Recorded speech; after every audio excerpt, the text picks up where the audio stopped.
Hello and welcome friends, তোমাদের সকলকেই আমাদের ইউটিউব চ্যানেলে স্বাগত।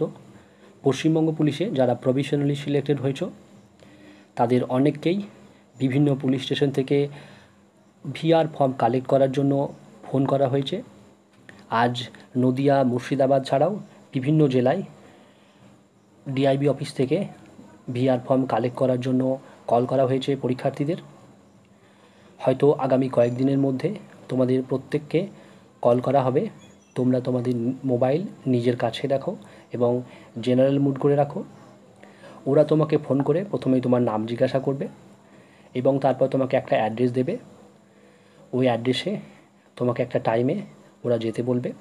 আর তাছাড়াও ওখানে ভিআর ফর্ম কালেক্ট করার সময় তোমাকে তোমার সমস্ত ডকুমেন্টস নিয়ে যেতে বলা হচ্ছে। আজকের আপডেট এইটুকুই। কোনো জিজ্ঞাসা থাকলে নিচে কমেন্ট সেকশনে জানাও। ভিডিওটি ভালো লেগে থাকলে লাইক করো এবং বন্ধুদের সাথে শেয়ার করে দিও।